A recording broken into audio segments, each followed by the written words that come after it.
Megawati Hangestri Pertiwi, dengan penuh semangat dan tanggung jawab, kembali menjadi sorotan di dunia voli internasional. Malam itu, di Tarik Almispor Salonu, Manisa BBSK tampil sebagai tuan rumah yang kokoh dalam pertandingan final turnamen Ferdi Zeyrek 2025. Sebuah panggung yang terasa lebih hidup berkat kehadirannya. Pelatih Gorkem Kazan membuat keputusan tegas. Megawati dipercaya turun penuh, bermain 3 set penuh sebagai andalan tim. Set pertama diawali dengan tensi tinggi. Lawan, Yatirim Karziaka, tak memberi ruang sedikit pun. Bolanya saling bergantian, dan pertahanan Manisa BBSK menunjukkan kokoh. Blok demi blok berhasil mengurangi tekanan lawan. Megawati dalam pose poise. Tiap serangan lawan ditepis, sementara peluang serangan dimaksimalkan oleh rekan setimnya. Ketertarikan publik semakin memuncak ketika skor tipis unggul akhirnya berpihak pada Manisa dengan 25-22. Set kedua menjanjikan dinamika yang semakin intens. Karziaka menyulitkan dengan membuka unggul lebih dulu hingga Manisa sempat tertinggal. Namun, ketenangan dan kerjasama tim membawa momentum balik. Megawati bermain sebagai penentu di akhir. Dari servisnya kini lahir servis ace. Momennya sungguh menggetarkan dan memastikan Manisa menutup set ini dengan kemenangan 25-21. Tiba saatnya set penentu, set ketiga. Manisa memulai dengan agresif, unggul cepat hingga 13-7. Keajaiban kecil terjadi. Saat benturan dengan rekan terjadi, pelatih memutuskan menarik Megawati untuk istirahat digantikan pemain lapis 2.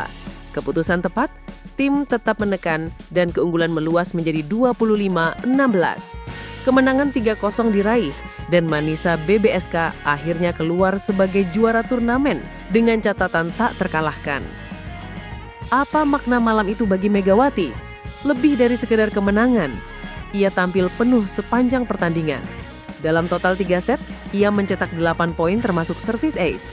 Tidak hanya itu, ia memberi kontribusi awal penting lewat blok-blok efektif di set pertama dan performa servisnya semakin menekan lawan di set kedua. Bagi penonton Indonesia, ceritanya terasa seperti puncak film inspiratif. Megawati dikenal sebagai Megatron, bukan hanya berkiprah di Asia tetapi juga sukses di panggung Eropa di Liga Turki. Penampilannya malam itu membuktikan bahwa kualitas, tekad, dan ketangguhan seorang atlet tidak mengenal batas geografis. Malam itu bukan hanya menandai pencapaian personal. Kemenangan Manisa BBSK menyapu semua lawan di turnamen.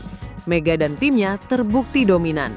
3 kemenangan, 3 laga, dan akhirnya trofi juara di tangan. Penonton bersorak, benda kehormatan itu tak sekadar simbol. Ia pengikat antara ambisi individu dan kerja kolektif. Namun, kita pun bisa membayangkan kelelahan yang mungkin dirasakan Mega. Bermain penuh, 3 set, bertemu fisik keras, namun semangatnya tak luntur. Ada hal-hal tak terlihat yang terasa. Detak jantung di tiap smash, keringat di setiap blok yang membentur net, napas tertahan saat menentukan set penutup. Semua tertumpuk menjadi energi kemenangan yang membara. Kini, semua mata menunggu langkah selanjutnya. Liga Turki musim 2025-2026 akan menjadi panggung baru. Apakah Mega akan terus jadi figur dominan? Apakah kepercayaan pelatih akan berlanjut? Bagaimana publik Turki menaruh harapan? Dan bagaimana ia menjaga kondisi dan performanya agar tetap tajam? Satu hal terasa jelas, malam 5 September itu bukan sekedar sejarah. Itu adalah awal. Megawati Hangestri telah menorehkan babak baru karirnya sebagai atlet global. Trofi Ferdi Zeyrek hanyalah pembuka. Kisah selanjutnya menunggu ditulis dengan ketegangan, dedikasi, dan hati yang berkobar bagi setiap bola yang melayang di udara Turki.